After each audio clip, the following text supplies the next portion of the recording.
Thank you so much, Carter. Hi, all who are here. My name is C. Lofty. I'll be the poetry creative writing teacher for the next hour.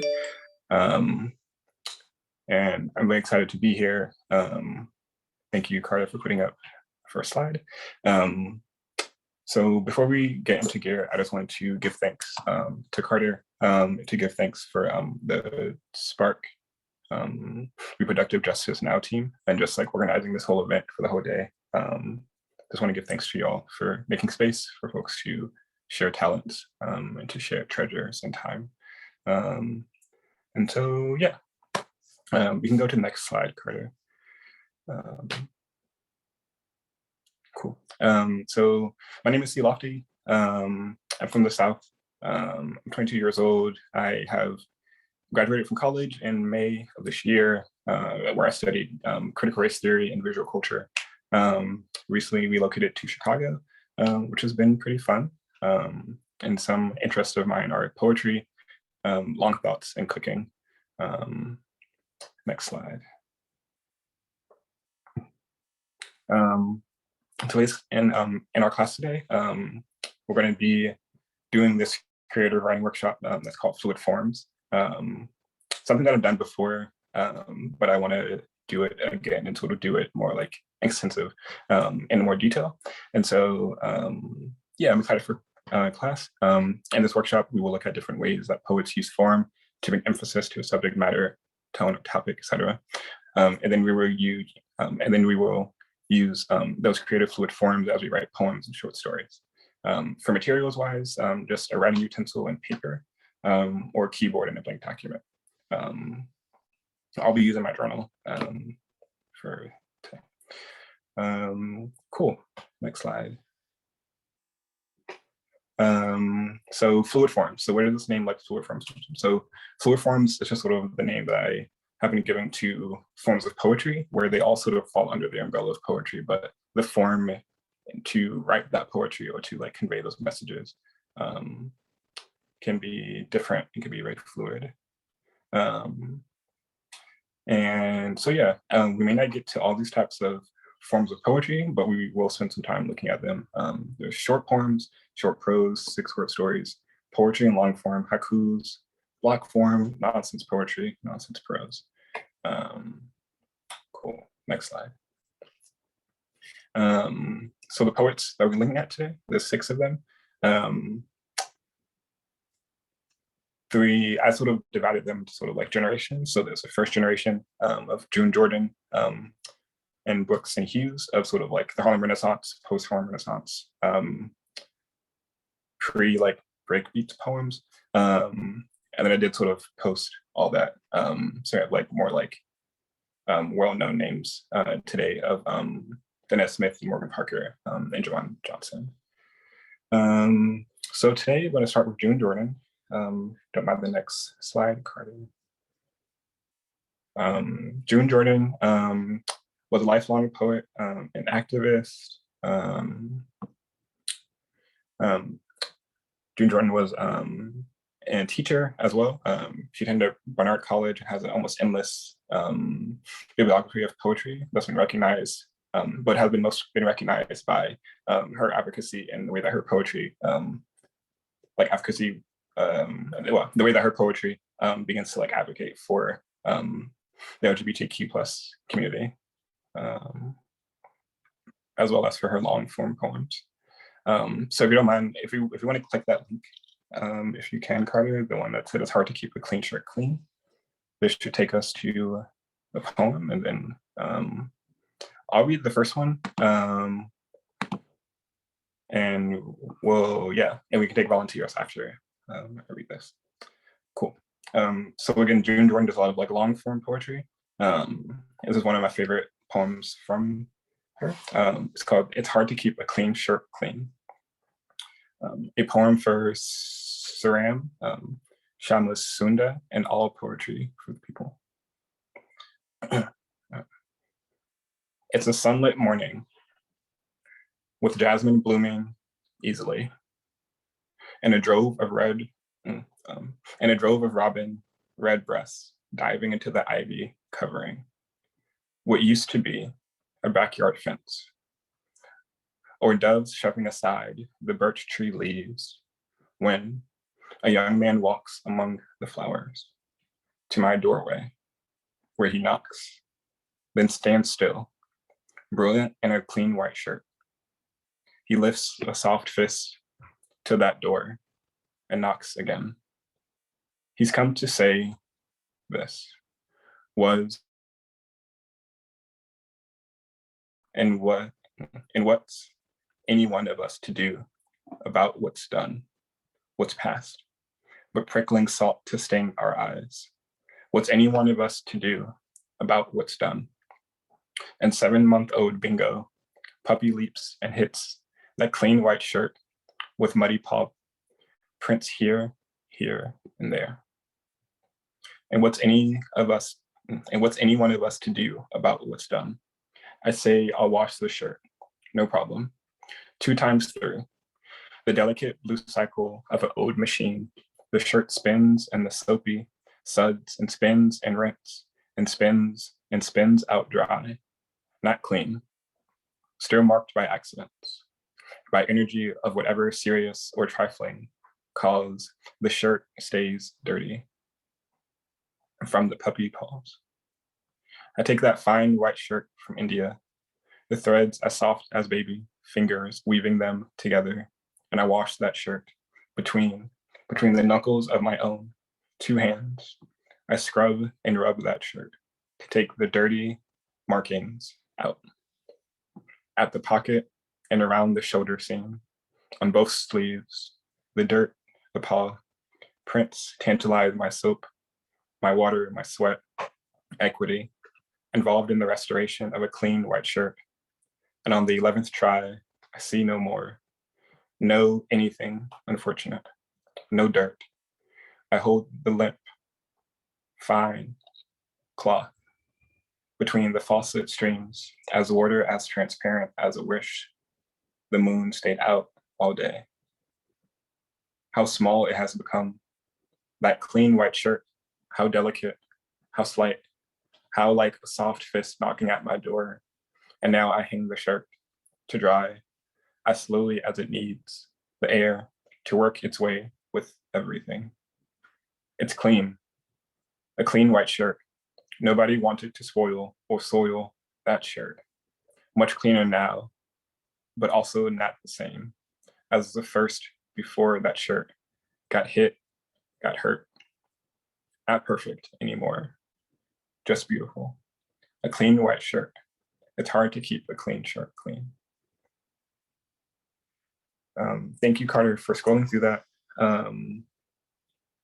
So are there some things that we find interesting about this piece? I know we didn't do like intros, but if anyone just wants to sort of like talk about things that jumped out to them that they noticed about the longer form, or just about sort of the way that the poem sits on the page, you're welcome to just sort of unmute yourself, give like name and intro pronouns if you want.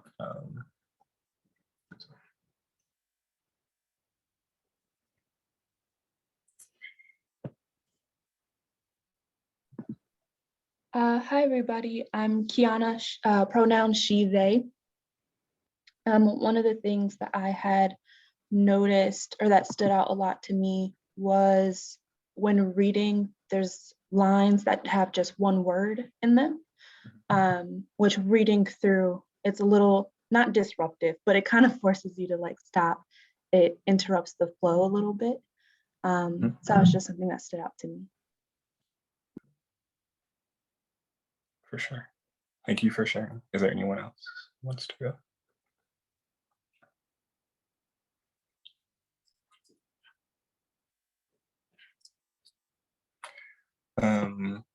If there isn't, I love this piece. Oh, sorry. Who wants to? No? Okay. I was gonna say, I love this piece by Drew and Jordan. Drew and Jordan, I think, is very brilliant when it comes to spacing. I think like you were getting at, Kiana. Yeah, I think sort of those one word lines do a lot of like disruption, but I think they do a lot of sort of space creating and space making, right? Where you are forced to sit with the very stillness of the single word, as it sort of holds all this space of this whole line.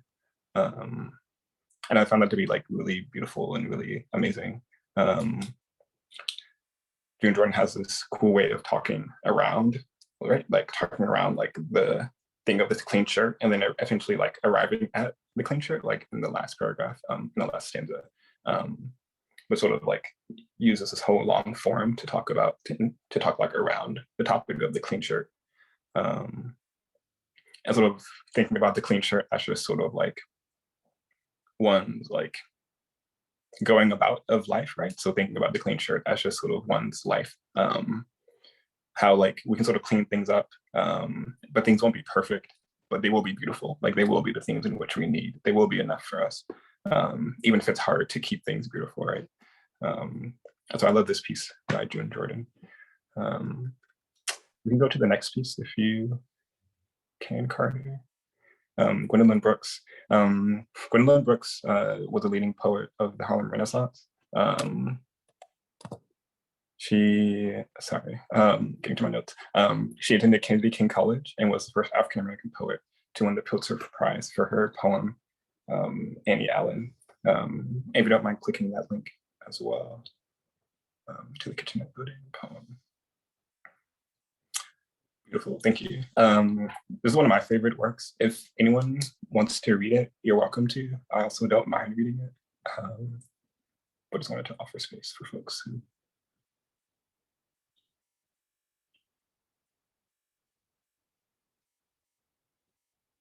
I can read it. Cool, thank you. I'm T, I use he, they pronouns. Kitchenette Building by Gwendolyn Brooks. We are things of dry hours and the involuntary plan, grayed in and gray. Dream makes a giddy sound, not strong, like rent, feeding a wife, satisfying a man. But could a dream send up through onion fumes, its white and violet, fight with fried potatoes and yesterday's garbage ripening in the hall, flutter or sing an aria down these rooms? Even if we were willing to let it in, had time to warm it, keep it very clean, anticipate a message, let it begin? We wonder, but not well, not for a minute. Since number 5 is out of the bathroom now, we think of lukewarm water, hope to get in it. Thank you for reading. So this piece is a lot shorter than the June Jordan piece. Does this piece stick out to anyone? Are there any things that sort of grab your attention or grab any like interest about this piece?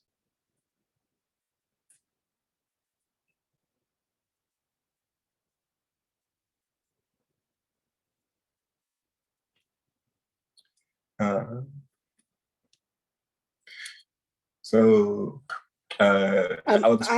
had a comment. I'm sorry. Yes. Excuse me. No, it's okay. It's okay. You think? So I'm thinking about when the portion about through onion fumes, it's white and violet, fight with fried potatoes, like just how your senses are all still going, even in your dreams, even in your thoughts, even in daydreams, and all your senses are always present.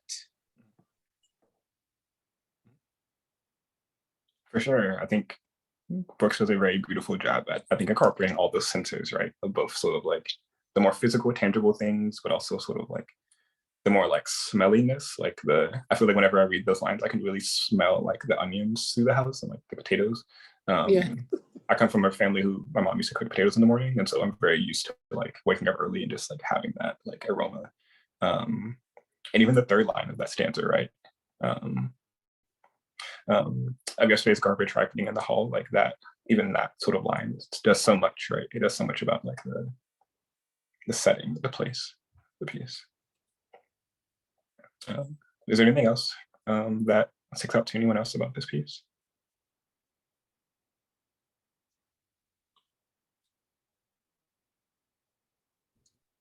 I have a comment. I feel like the poem reads like a dream until the last stanza, where there's like those exclamations, and then it's like suddenly about reality, and it's like, oh, somebody just came out of the bathroom and we're taking turns. But all like the middle two stanzas especially feel very dreamy and like fantasy like. Mm-hmm. Mm-hmm. For sure. For sure. I mean, I think it's funny how, and there are other poems that talk about dreams, but I think it's interesting how heavy a topic dreams were for a lot of poets, and maybe still are today.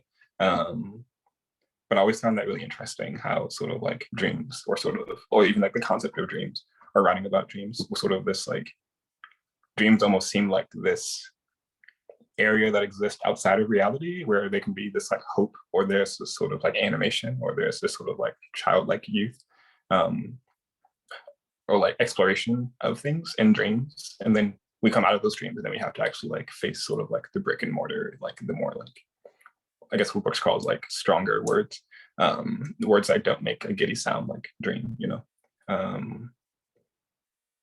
And I think this piece is really beautiful.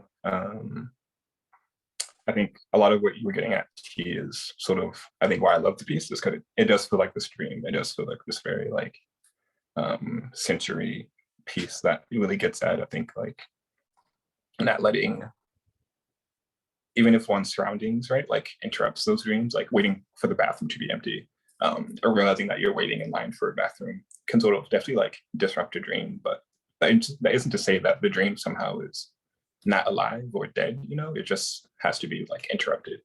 And I found this piece to be very beautiful. I think a big part of the piece, and why it, for me, is so significant, is the title of the kitchenette building. And a kitchenette building essentially was this sort of style of small, like modified housing that existed, where the kitchen was usually the biggest part of the house. And then there were like smaller bedrooms, usually a small bathroom, and like a living room quarters, or sort of like a dining room quarters. And usually you have families of like 4, 5, 6 living in these spaces. And so you had a lot of people in a very tight spot. And so even thinking about the poem in that way, right, of how many dreams are coming out of this kitchenette building, like how many people are in this place that's like waiting in line, right? Like Brooks talks about how like number 5 came out of the bathroom. So there's like 4 people ahead of number 5. And how many dreams are they having? Like sort of what are, like, where are they at, and how are their dreams dealing with the smell of fried potatoes, or the onion fumes as well. Yeah, are there any other responses, comments?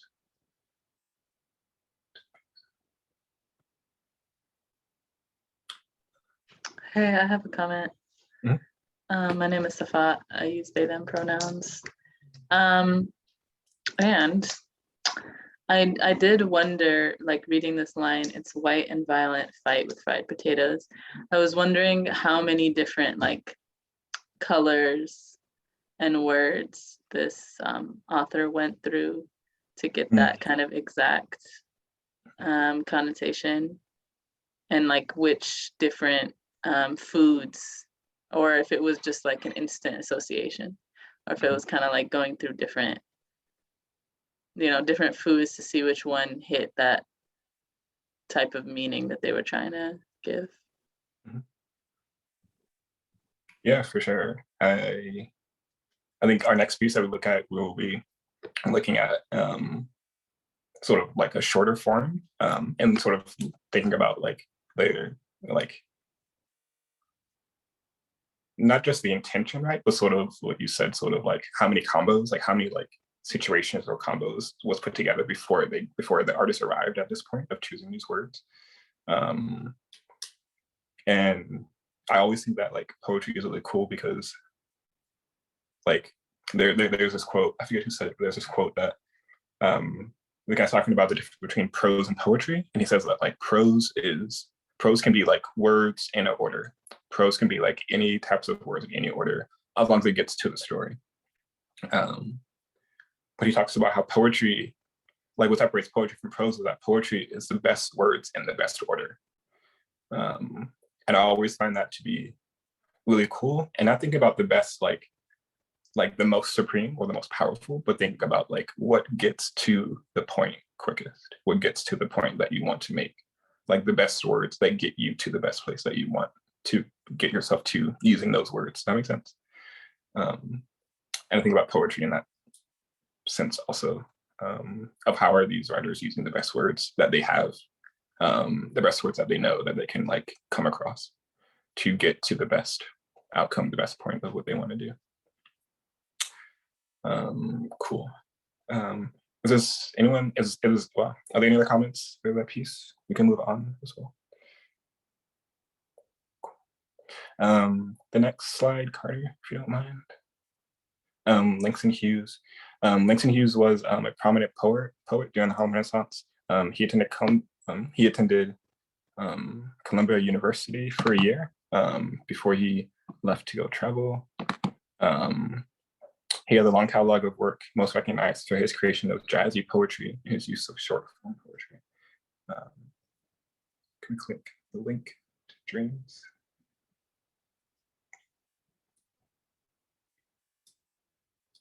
Beautiful, thank you. Any other volunteers? This is the shortest piece. So if you do want to read a short piece, this is the shortest piece to read.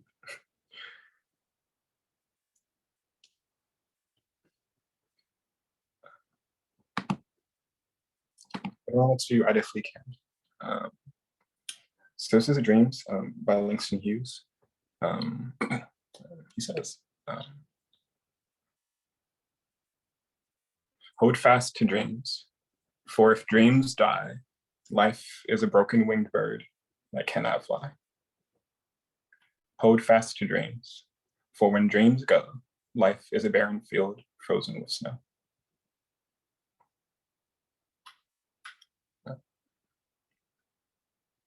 Any thoughts on this piece? Again, a lot shorter. Yeah, so I'm Lisa. I forgot to introduce myself last time. My pronouns are she and her. And when I heard you speaking this poem, I immediately thought of a person that I could see, that I know that dreams were like didn't in them, and how that happens so often to people, and often there's not an outlet to regain them for some folks. And we don't even recognize that our healing is in reconnecting and reconciling those dreams. And so, yeah, that gave me that feeling. For sure. Thank you for sharing. Yeah, that actually brought a lot of things I hadn't really thought about. Yeah, people's, like, I think it's like, I haven't really thought about, yeah, it's like the reconciliation of us to our dreams or back to our dreams, right? I think that's a very interesting way to be thinking about healing and responses to life. Thank you for that, for sure. Is there anything else anyone has about this piece? It's super short, but I think a lot of things happen in this short period of space and time.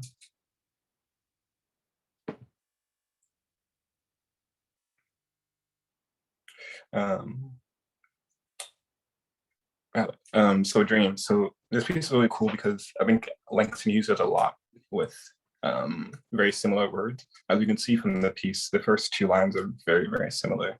And insofar, like not just the first two lines, but every line in the piece, well, the first stanza and second stanza, they sort of are like marrying each other with this having the same number of words in each line. And I think that like Hughes does a lot of like image creating with such little space and with such few words. And the last two lines of the first stanza, life is a broken winged bird that cannot fly.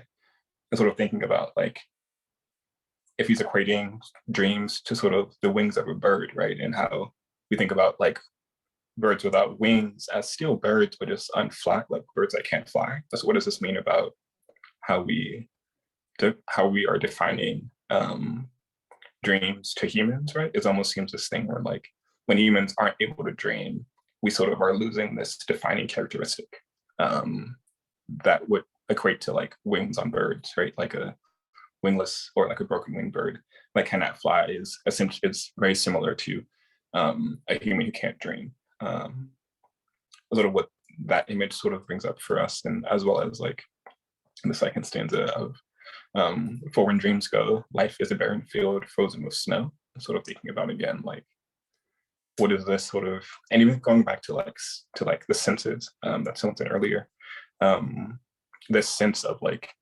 dreams departing, or it's sort of like being like depleted and going somewhere, and just sort of being left with what is life if you can't dream, right? Like what is this sort of stasis that we're in or that we sit in, where we don't have the ability to like think beyond or dream beyond just sort of like where we are in the current like present situation that we're in. Can I Yeah, add to the comment I had also? I'm sorry. I really enjoy this one. It really resonates with me. I do have children, and so I actually say something very similar to my children and to people who are dealing with them. If I put my children in someone else's care, you know, when my children first went off to school, I often would say, you know, let my children fly, or don't bend my baby's wings, or, you know, they tried to bend my baby's wings. I say that all the time. I still say it from time to time. And then I don't know why, but all of a sudden, imagery came to my mind of someone holding their breath and then being violently hit on the back, not expecting it, and the air being blown out of them. Like, now that's gone, you know, and you didn't expect it to, you don't know when it's going to happen. But if you're living and having things happen to you, maybe nothing you've done yourself, that you can have something knocked out of you. And that's like sometimes what I feel like happens to people with dreams.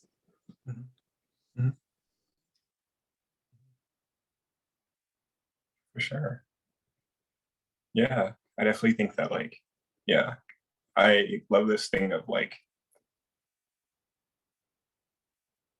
this like separation, right? Like thinking about our capacity to dream and our capacity to be human as like how they like coexist in these like Venn diagrams, right? As well as like, what does it mean when those Venn diagrams like don't touch, right? When it becomes just two circles and they don't overlap, like how do we reconcile, right? Like how do we deal with that rupture of that space, of that parting? Yeah, thank you so much for sharing. Poetry, I think, is very beautiful in this way, where it can bring up a lot for various different people. Yeah, and bring us to places of like new regulations, of like new revelations and new thoughts, and new processes. So thank you for sharing. The next piece. I had one thing that I wanted to add about for sure. Yeah. Before we move on. Now that you asked me to pay attention to the words, I did notice how the first iteration of dreams dying is, he uses specifically the word if, like this is a thing that if it happens, this is what will happen. And then in the next iteration of dreams going, he uses the word when. And the imagery of a bird without wings is something that you can't return from. But the imagery of a field frozen over with snow evokes more this idea of seasons. So I feel like he was touching upon two different relationships to dreams. One where it's like it's a cycle, and when it goes, it will, it'll be a barren field, but it's a cycle that'll come back with spring, and it's just part of the cycles, versus when it dies, it's something that you can't really return from. So I just noticed that he approached both those relationships to dreams. Yeah, for sure. Yeah. Yeah. I definitely think that. Yeah. I think pointing that out too, like even going to the third line, like life is a broken winged bird, like bird wings. I don't know if y'all know, but the bones of birds are like hollow. So they're super light. And so when they break, they like break. Like it's hard for them to like heal back. And thinking about like barren fields, again, how like barren fields do stay barren, but it's like seasonal, like you were getting at. Like it becomes this thing that like, how do we deal with it when it becomes so, like when dreams and the rupture from them becomes like unrepairable, and then how do we deal with dreams when it becomes like a seasonal gone? I think that's a great thing to point out for sure. Thank you. Are there any last comments before we move on to the next piece? Cool. If you don't mind the next slide, then Carter. Morgan, let's do the, yeah, let's do the Danez Smith piece. We can come back to Morgan Parker. Danez Smith, Danez Smith is a queer Afro-American poet from St. Paul, Minnesota. They have 3 chapbooks out: Homies 2020, Don't Call Us Dead 2017, and Black Movie 2015. A lot of their work is performance. You can find most of those performances on the Button Poetry YouTube channel. You don't mind clicking the link. This piece for Danez Smith is one of my favorites. It's called Alternate Names for Black Boys. And I think it's very powerful and very beautiful. So if someone wants to read it, you're welcome to. If not, I definitely don't mind reading it.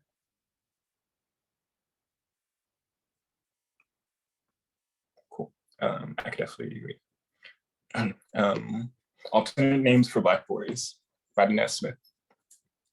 1, Smoke Above the Burning Bush. 2, Arch Nemesis of Summer Night. 3, First Son of Soil. 4, Coal Awaiting Spark and Wind. 5, Guilty Until Proven Dead. 6, Oil Heavy Starlight. 7, Monster Until Proven Ghost. 8, Gone. 9, Phoenix Who Forgot to Unash. 10, Going, Gone. 11, Gods of Shovels and Black Veils. 12, Would Once Passed for Kindling. 13, Fireworks at Dawn. 14, Brilliant Shadow-Hued Coral. 15, I thought to leave this blank, but who am I to name us nothing? 16, A Prayer Who Learned to Bite and Sprint. 17, A Mother's Joy and Clutched Breath.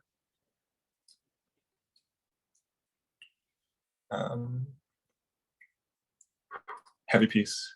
Any responses to the piece? Anything that stands out? Anything that is calling to anyone?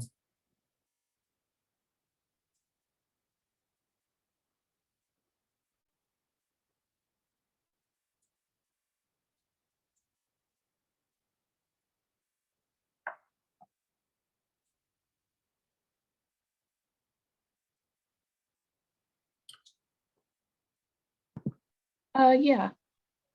So hi everybody, Kiana again. Obviously this one is in list form, so very different than all the other ones that we looked at. To me, so I'm just going to speak on like the physical form of the poem, but to me a list feels very definitive in nature. So whereas the other poems, I think, give us an opportunity to like read into the meaning a little bit. Like it's, it opens us up more to interpretation.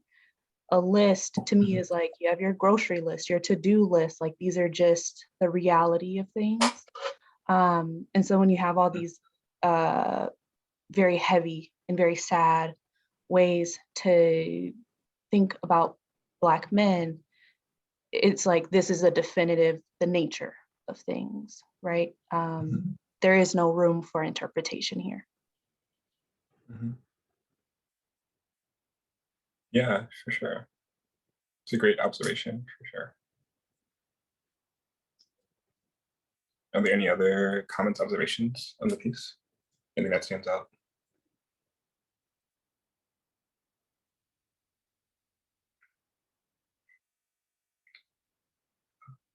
Yeah, I agree with you. I think that something very like definitive about the work, right? But it also is like a poem, and so I can't help but have this urgency to want to like interpret it, or to like really like wanting to translate it into a different form, right? Like wanting to translate not the physical form, but more like wanting to redefine what some of these lines mean, right? Like I think, so if we're thinking about sort of like the order of the list, right? So how the list sort of goes 1 through 17, and sort of what the significance is of 17. And sort of this, think about number 17 as also this age, right? Of like transitioning from teenager to like adulthood, and not fully 18, but not really 16, not 15, but like in that sweet spot of boy manhood, teenagerhood. Sort of thinking about this list almost as like a count up to 17, right? So like, what are these years, and what are these sort of years mean for the Black boy, for the Black man as they grow? Think about these numbers as these years. Like at age 8, gone. Age 9, Phoenix, Gatan, Ash. Age 10, going, gone. So think about it in this very like somber sense, right, of this list. Danez Smith is like a Black performance poet, and they usually, when they perform this piece, they perform it sort of wrapped around this longer formed piece. And it's quite like, it's quite moving to see online, to see them perform. Yeah, are there anyone else who has any comments, any feedback?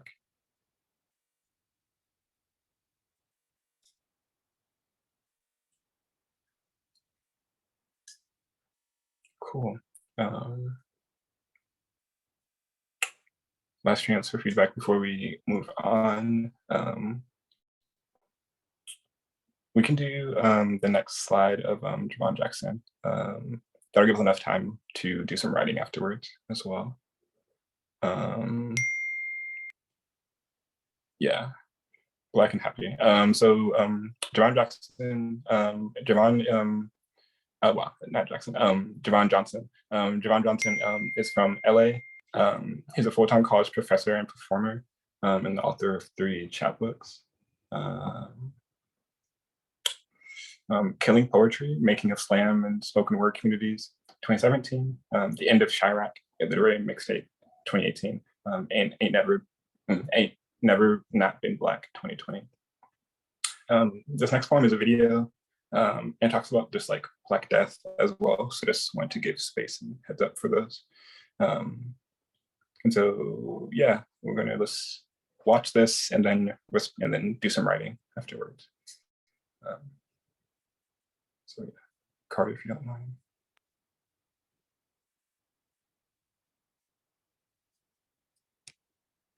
On the night they decided not to indict Darren Wilson for the cold-blooded murder of Mike Brown, my body, a well-framed riot, chose not to protest. Instead, like any good choir director, I shut down everything and I demanded a better harmony. The protests were in a part of Oakland I walked to near every day. But on that night, I closed my windows because I could not deal with yet another choir lifting the rafters about more Black death.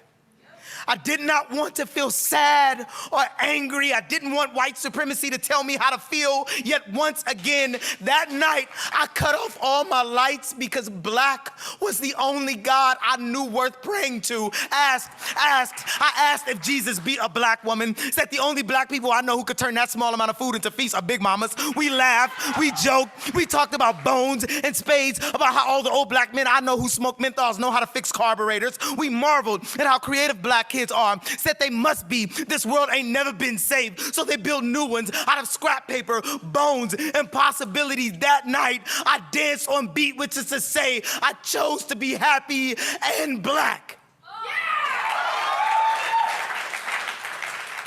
And how political that choice was. How political that choice always is. The first time I ever saw a man shot to death, his arms flailing wildly like he was dancing for a God he knew he was about to see. What an unholy prayer his body was. Arms were all in the wrong direction, but this poem cannot be about Black death. It is about how on that night we listened to Tupac, we tried to imagine heaven's ghetto, corner stores draped in gold, little girls playing double dutch, and him still dancing. The following morning, I called my mother. Because Black is still the only God I know worth praying to. I wanted her to know her baby boy was still Black and still alive. And how political our phone calls are. How political my phone calls with my mother always will be, but this poem cannot be about politics, cannot be about so-called Black on Black crime, cannot be about police brutality or state-sanctioned Black death. This poem has to be about Black joy. It has to be about fish fries and cookouts. It has to be about a place where all the little Black kids know all the dances even before they come out. It is about how on some days, the most revolutionary thing I can do is enjoy my niece's laughter, how their brown faces bubble like good fried bologna sandwiches. And ain't that like the blackest shit ever, y'all? This poem is about how when my brother came home from a tour in Iraq, the first thing we did was make fun of each other. We laughed, then we said, I love you. It is about how when Tamir Rice was gunned down, how Black people band together to lift his mother out of the homeless shelter she had been living in. It is about how when my aunt laid there in her deathbed, waiting for the cancer to try and make a liar out of her own body, she sat there and cracked jokes. You cannot kill Blackness. Too much of it is wrapped in an unshakable joy. And ain't that why they think we magic in the first place? That despite every reason not to, we still smile. We still laugh. We still love. We still Black, y'all. We still.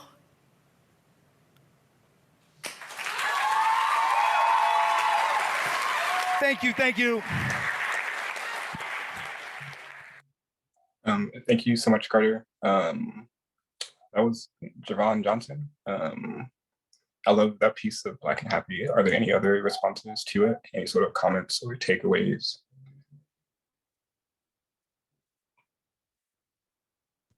I haven't heard that poem before, but I really enjoyed him just talking about how happiness and Blackness, the intersection of those things, is presented so simply. Like him being excited about listening to his niece's laughter is just so simple, yet so poetic and profound. I just thought that that was a really beautiful part that kind of touched me. And then also the very visceral fear of being harmed and killed by the state, and how like big and like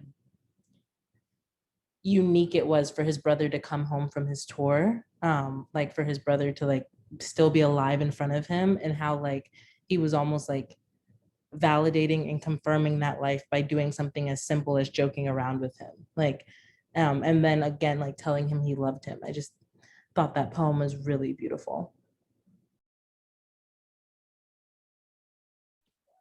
For sure. Yeah, I discovered this piece a long time ago, and every time I watch it, it just always hits me different. It always like smacks me. And always, I feel like I always see something different in it. Um, Funny story, actually, I was going to use a quote from that poem to be my senior quote and when I was in high school. And they didn't let me do it. But I definitely remember always feeling very moved by Javon Johnson's work. Are there anyone else? Is there anyone else who has any comments or responses?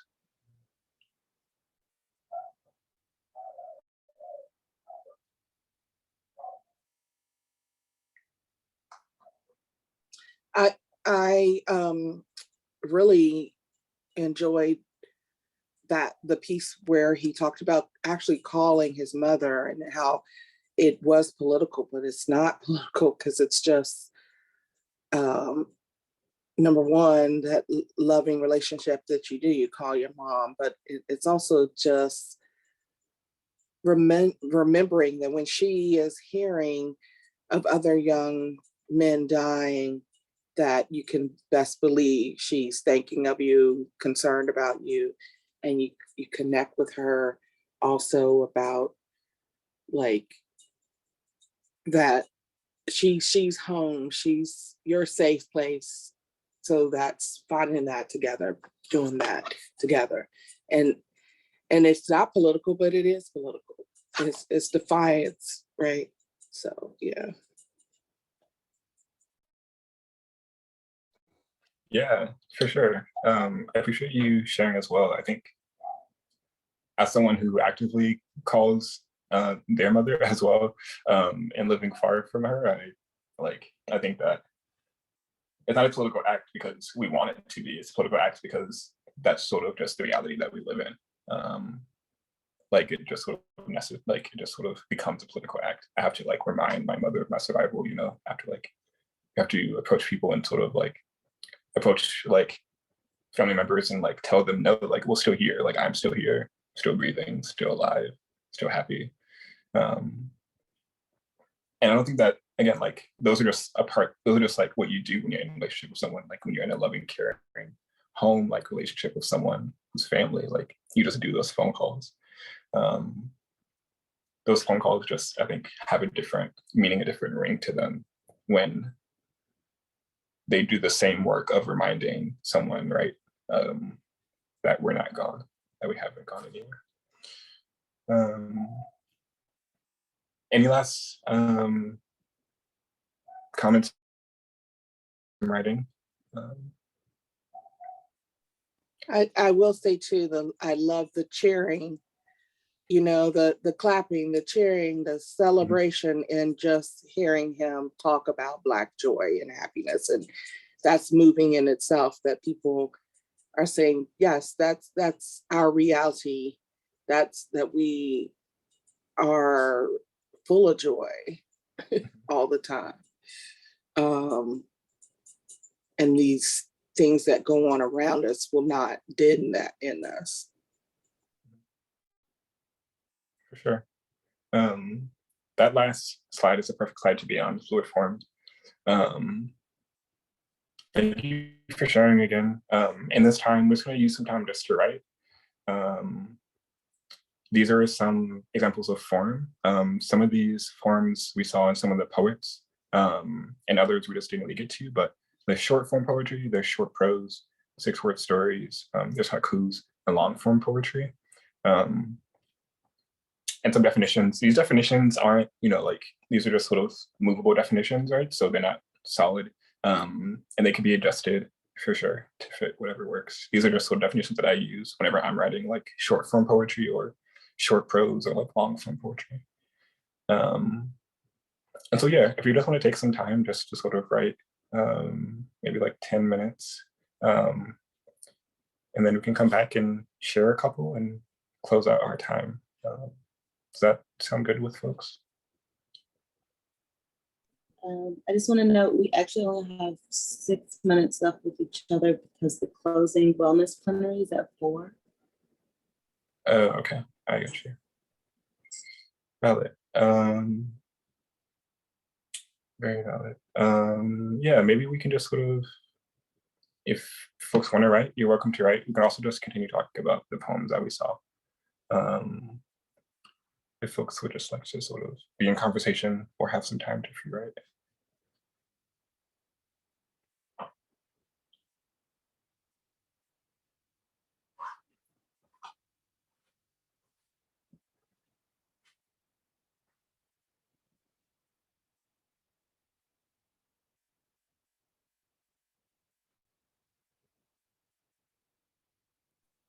Just double check the schedule. We can probably take an extra 5 minutes or so.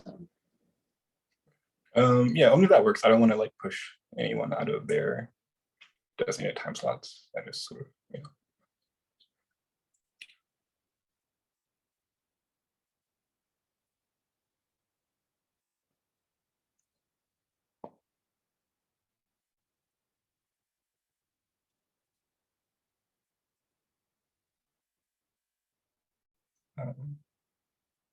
Okay, so I'll put on like a 5-6 minute timer and then I can check in with folks if that's okay.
There's about a minute left. I know folks are going to be heading out. Just wanted to give space to maybe a lucky person who wanted to share something that they wrote in our time as a response.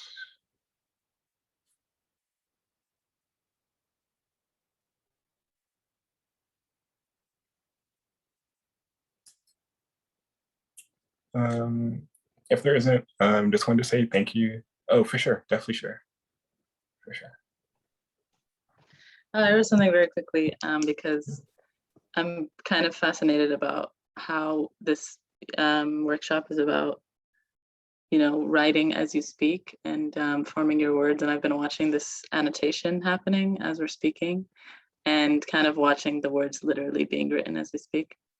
So I wrote something quite short. I watched the annotated speech to text wrap itself around the noises coming out of our mouths. I watched my voice activate words in English hieroglyphs and not knowing whether the sounds or the symbols mean more to me.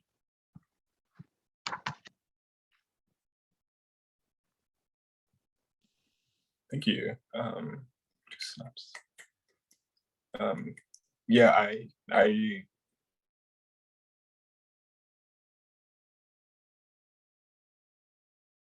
like words, right? Like words are kind of interesting in the sense that sometimes machines don't register the words that we're saying, or even sometimes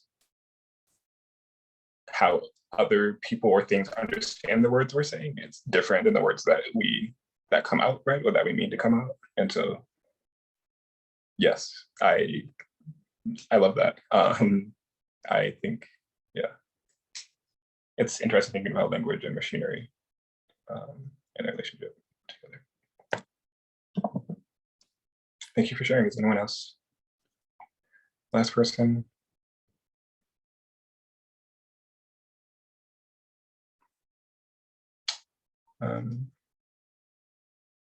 If not, I'll close out our time. Thank you all for coming. Thanks for coming to poetry class. I hope that if you weren't able to write, that you were able to learn about some cool poets and see some cool poetry. Definitely check out all of those poets. They're all Black, so definitely check them out and see some of their work. And yeah, thanks again for coming.